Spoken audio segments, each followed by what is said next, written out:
All right, it's time for some front page news. So, last week, Thomas Partey was participating rather in the AFCON and was eliminated and flew home to Arsenal in London and was on the bench the next day. What was that all about? Is that even legal? Does that even pass COVID protocols? That's what I was thinking. That was my first thing. I'm like, yo, how is this even like okay in the UK right now with COVID protocols? So what happened? But I Did mean, it work out?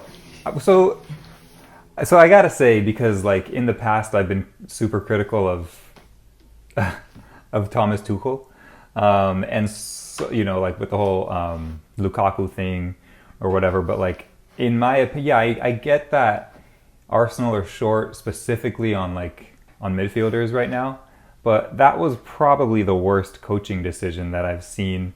From I mean, I know Arteta's somewhat young as far as the coaching experience goes, but like you really trying to start this man who's been playing at the African Cup of Nations, had a pretty long flight, barely got through at Heathrow. He probably like had a delivery service pick him up, bringing his Arsenal Yeah. here, and then drive him straight to the pitch. Like it was crazy. And then not only that, like, but then you play Yeah. him. So I just didn't seem like good man management. Like you said it though. You were like, yeah, Thomas Partey finding a way to get himself the rest he Yup. needs. So, it just was bad. It felt like bad coaching, bad man management. Just man, that not good. Looking back on it, Didn't dude, look we good. should have gave Thomas man of the week, person of the week for having the audacity to get himself some relaxation. You're gonna play Finding me, his way yeah, out, getting that yeah, massage, yeah. that ice One way or bath. another, I'm getting my break. That's crazy. Yeah, and he needed a break because the flights aren't. It's not a short flight. It's not an easy tournament. I mean, it's a lot of. I don't know. The weather was super not like Yeah, London. It was hot down there, so he needed a break. I just couldn't believe it. I'm like, yo, he's dressed up on the bench, and then 70 minutes. I'm like, yo, he's on the he's on pitch, and touched then ground. Okay, well, from one hero slash tragedy of a management situation, we move on to the award ceremony, the FIFA Best, and let's just go through some of the voting for some of the more prestigious players in the league. Let's start with Giorgio Chiellini. So he voted for Jorginho, Lewandowski, and Conte, which seems like a normal enough thing to do. A lot of people thought Jorginho and Conte deserved to be there. Lewandowski, nothing out of the ordinary here. Brooks, I want you to stop me when I get to someone that you think did a crazy vote, or just make some commentary about what you think about these votes. So Manuel Neuer, Bayern Munich, legendary goalkeeper slash manager slash oldest person at the club ahead of his coach, Julian Nagelsmann, voted for his teammate, Lewandowski, first, put Salla in second, and Conte in third. I have no disagreement with that vote. that's probably my. I mean, yeah, I really like Sala being up there at least, and Conte as well. I love those two picks. Nothing wrong with Nothing that. wrong with putting your teammate in the number one spot. Yeah, obviously that was going to happen. So Okay. yeah, All right, here we go. Captain of England, Harry Kane. Okay. Lewandowski is number one. Lionel Messi's is number two. And my man N'Golo Kante is his number three. Pretty decent. nothing wrong there. I mean, and Conte is always like this, like what do they call it, the silent horse or Yeah, whatever. yeah. No one, He doesn't get enough love, and I don't think he really yeah. cares. But I love when I see him up on that top three because he's an animal out there. Always gives it everything he has. Okay. Now here's another one from a Chelsea player, Brazilian legend of PSG, Thiago Silva, voted for his younger brother, Neymar. I'm surprised. Brazil. I'm surprised he voted. Brazil. Number two, he voted Robert Lewandowski, which that kind of surprised me. Oh, okay. I would have thought he would probably have put Salla there, considering he's been battling against him and knows how good he is. I don't know that Chelsea have even played, against Bayern Munich, Yeah. since they beat him. But that was way before either one of them were even in the club, like 10 years ago. Didn't yeah, but PSG lost to Didn't PSG lose to Bayern Oh, too? that's Thiago right. Silva That's right, in the final, because he was there. That's right. Okay. Okay, so Yeah. that's some respect. And then Jorginho, another teammate, also a Brazilian that plays for Italy, so no surprise there. Okay. Mohamed Salah. Okay, this is a vote that I am very perplexed by. Mohamed Salah, he voted Jorginho first, then Messi, then Robert Lewandowski. Okay.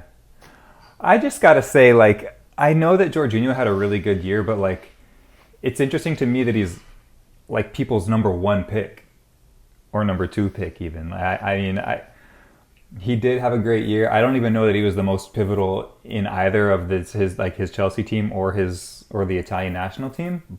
He definitely played a role. I would say more so in that Chelsea squad, but he had a great Euros, and obviously his team won that and the Champions League. But I don't know. For me, I was just like, dang, number one for some of these guys' picks. It kind of just seemed a little bit outrageous. Not, but still, I had a great season. It just was a little shocking to see like a Jorginho pop up on these people's like ones and twos. Yeah, I mean it's certainly weird. Like I feel like there was certainly, like, I look at this kind of like a political race. Like there was certainly dollars put in to the Jorginho campaign from Chelsea.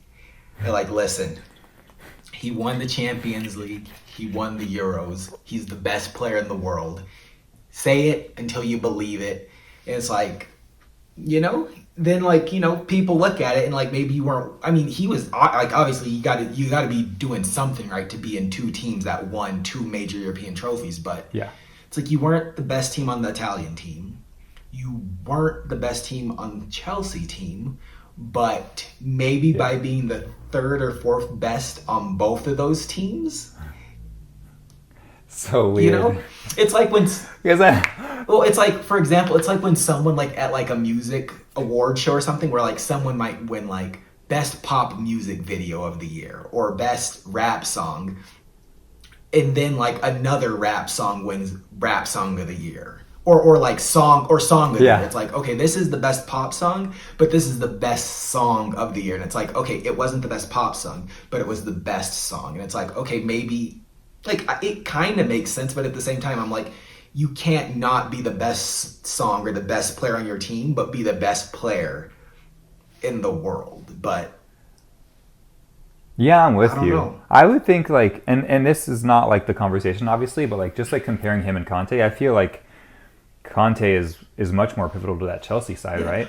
I mean, Jorginho's penalty kicks or something else. Like you got to give him that. He's just, especially last year, is unstoppable when he would step up. But Robert Lewandowski thinks he's the best player in the world, okay? Because he put him as number one. He put Messi as his number two, and he put CR7 at his number three. So, maybe they're seeing maybe they're seeing something we don't, or maybe they just value overall achievement instead of individual performance. Ronaldo? That's a good point, because I wonder if I would kind of like to know their thoughts. Like, not that you have to write a whole dissertation on why you're choosing each player, but like Jorginho for winning everything. Yeah. Conte for his like work ethic and I don't know, the nations or whatever. I'd kind of be interested just to see their thought process on it. Well, Ronaldo, he put Lewandowski first, and then Conte and Jorginho were his 1 and 2 respectively. So, people value those two. It's just, it's kind of hard. I mean, it's just hard to measure what they bring. It's like was Jorginho? I won't even get into it. Okay. Last but not least, Lionel Messi voted for his younger brother, the one who left him to be his own man, and Messi was like, nah, I'm gonna follow you over here. Just kidding. He was forced out because they couldn't afford him. But Neymar, number one. His other teammate, Mbappe, trying to get him to stay at PSG. And this one really caught me off guard. He put Benzema. He was the only person to vote for Benzema, but he put Benzema in third. No issue. I thought that was very respectful. No issue there. Yeah, I love it. I actually love it. Yeah. You know what I think, though? Conspiracy theory. This is Messi. He's campaigning right now. This is his campaign. He's trying to bring Benzema to PSG. You ain't buying it. Okay. He's not buying it. Yeah, but like, who would he play for? I mean, who would he? Like, what would have to happen? I mean, I know that we're probably not going into this, but like, what is he gonna just play straight down the middle? He's gonna go in for like an Icardi or whoever that they choose to play at that attacking option, striking. Yeah, I mean, you see Icardi. I mean, listen, they would be incredible if he came Yeah. over. Yeah, get Icardi out, bring in Benzema. I don't think it'll ever happen, but Ramos is there already. They clean up. Yeah, that would. I mean, I would like to see it. I think everybody would like to see it. But I was surprised, that not more people didn't vote for Benzema or even Mbappe and Haaland. I thought that. I mean, I would have put in Mbappe and Haaland probably more often than I would have like a Jorginho. Yeah. But I can't hate. I got to respect everything that Jorginho did, and I respect the choices that they made. So I just thought for me, I probably would have been like, and maybe they're thinking like, these two young kids will have their time coming up soon, but man, they still are so pivotal to their teams, especially Mbappe on that. What I think is like the best international team in the world right now. This dude at his age is running that best team in the world. So whatever. Okay. Well, they'll get their time. Yeah, so I think we did this a while back when we were talking about the Ballon d'Or.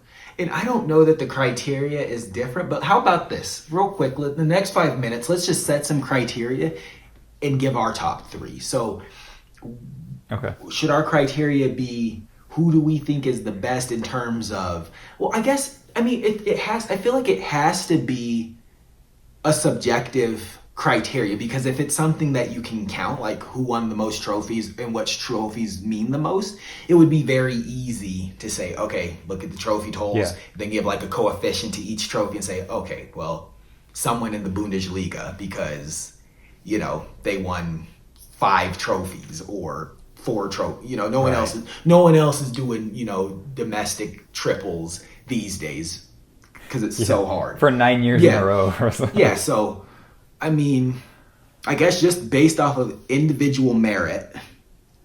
And I guess the other thing is like I feel like we also have like a short, like the thing that I feel like people also don't take into consideration is this voting is from 2021 up until like almost the end of the year. And they're only thinking about beginning of the 2022-2023, or I guess it would be the 2021-2022 season. And they're like, okay, like what have you done here? Like this isn't considered, like that's mostly all gone. So like the way I look at it is like, what did you do at the tail end of the season? AKA what did you win at that? What trophies did you win that year? And what did you do for your international team?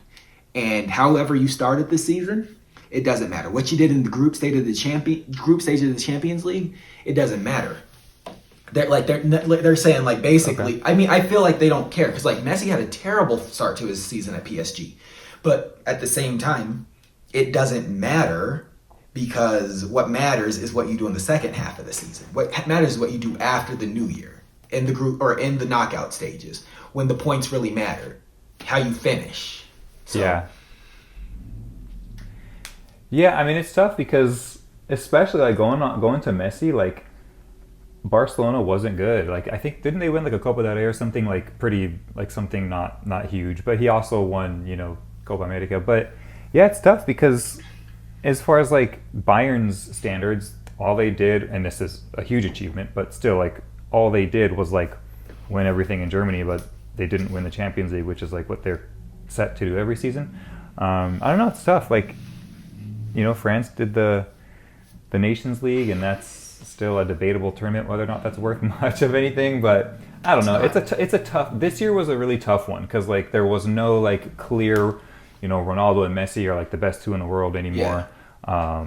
Lewandowski was scoring goals, dude, every game, more than every game. Like, it was incredible, but at the same time, it's like it's Germany, but I don't know. It's tough. Like the midfield, I love to see a midfielders coming through like Conte, Jorginho.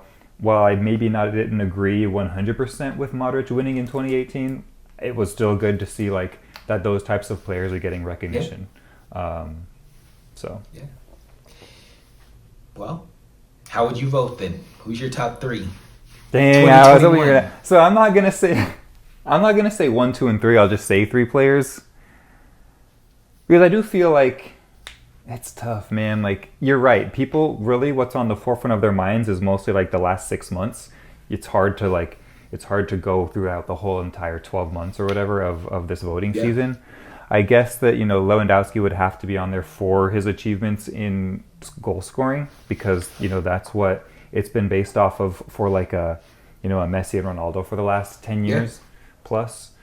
It would be hard not to say Messi just because of what he did with the Argentine national team finally, and also to see how bad they are without him. It's kind of like a reverse MVP for that team, because it's like, this team is a mess without this guy. It's basically the same team, if not maybe a little bit better with some younger talent, but whatever.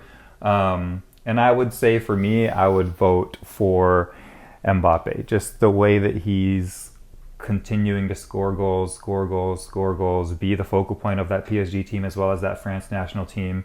And again, it's still kind of undecided as to how big of a tournament the Nations League is, but it's now a recognized trophy by FIFA, and he was basically, him and Benzema won that thing.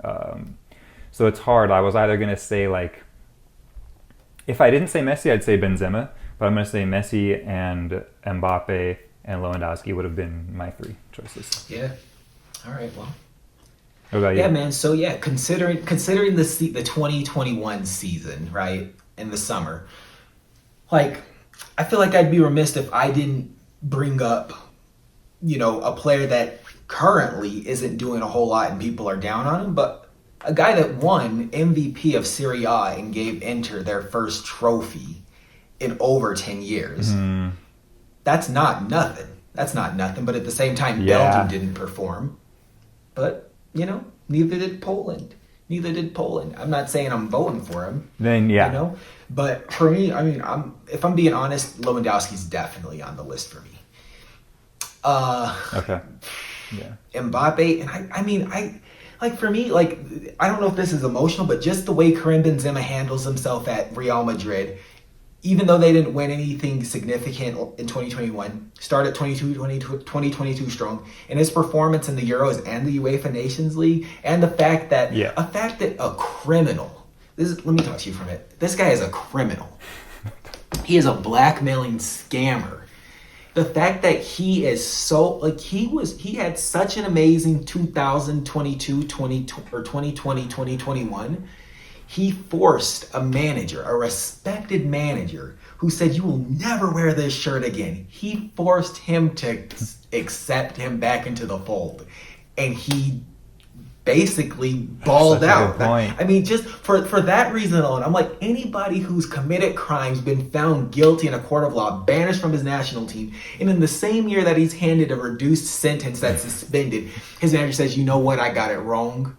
We're going to bring this felon back into the fold." We bring in a felon back into the fold, and the team loves him. The team loved him. It's hard, man. I think about it all the time. I'm just like, I never thought I would see Benzema in a French shirt again, and there he was out there running around, and he took the number 19. I don't that has nothing to do with skill. That just shows that he's evolved as a person, man. He's evolved.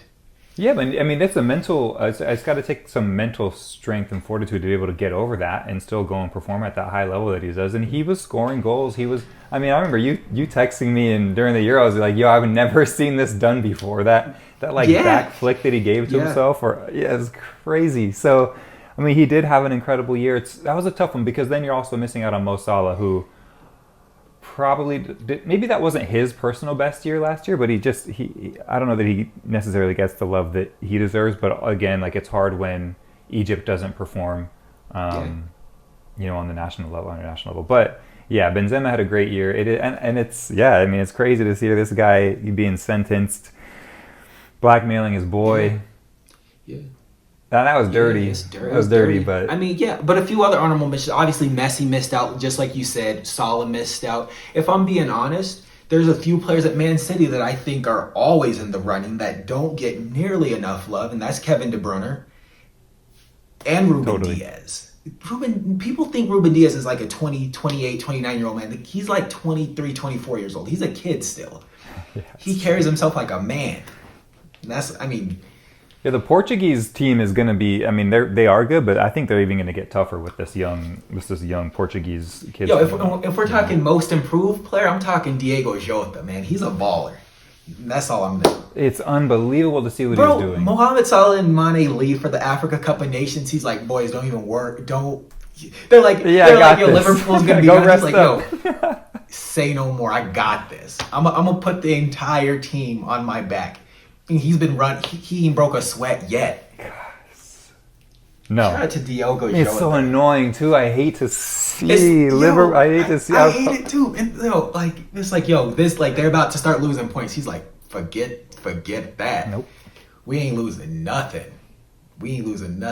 They're on a mad run right now too, especially with City drawing a couple of days ago. They have a game in hand. It's going to probably heat up a bit because they play each other, City and Liverpool. I'm putting my money on Liverpool. Yeah, no, I think they got it. I don't know. I really hope City comes through. But I mean, to your point, that kind of just shows how good I think that City is as a team, because while there are a ton of players, like no one really gets all the recognition that they should deserve. I think that it's just that they play so well together and they have like a really good chemistry, because it's kind of like.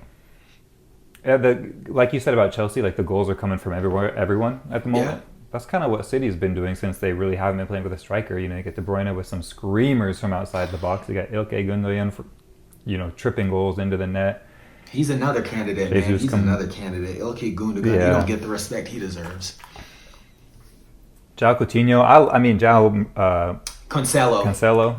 I love watching him there on that play, left or right. He's so dude. And the thing, Cancelo's so good. It's like people don't even really know who he is, because he's just like, I've just come out here, I do my job, I'm efficient, and I'm so good. Like, they're so good. It's like you don't even notice how good they are, because they don't. It's like, exactly. I don't have to do anything crazy because we're all doing what we're supposed to do. Perfect. We move as a unit, but. The only person that's not doing what he's supposed to do apparently is Jack Grealish.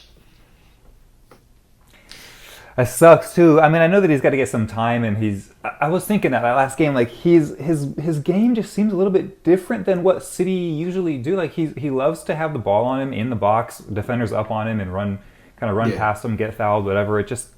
Maybe. Can I say something? Hopefully with this. I've thought a lot about it. So. You look at most big players, most big signings, okay?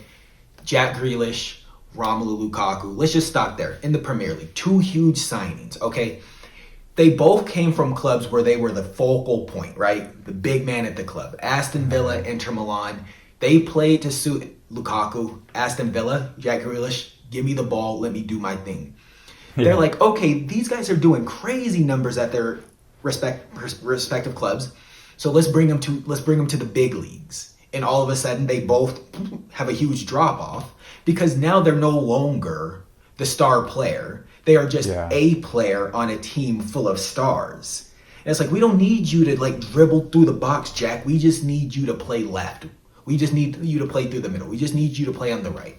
Like, Ron, we don't need you to run 50 yards from the wing inside with the ball and shrug off 3 or 4 defenders.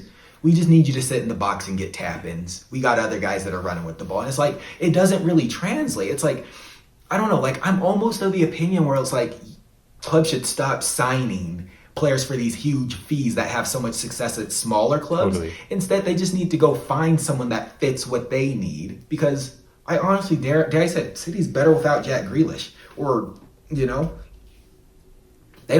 certainly don't need him. I mean, it's tough. You're right. I mean, I like to see him in the team, but you're totally right. I didn't really think of that, because he was the man at Aston Villa. He was the game plan. It was like that Fresh Prince episode where they're like, give it to Will, give it to Will, give it to Will. Like, that's Jack Grealish. Like, he had to have the ball at Aston Villa. He had to create. He had to draw in defenders. He had to get fouled. He was like far and away most fouled player the last couple seasons. And at City, it's just like they don't really need that, which is kind of odd that they signed him for $100 million in the first place. Maybe they had a different plan with him or whatever, but you're right. Like, it's just like, it's kind of weird now to see him there, because he's not playing like the Jack Grealish that he used to be at Aston. Yeah, and I guess one thing I could say, I mean, because I obviously love Romelu Lukaku, and I'm also a huge Jack Grealish fan, is it's not necessarily their fault. Like, it's not your fault you were so good at another club, and another club saw so much value in you based off of what you did there that they decided to make this investment in you.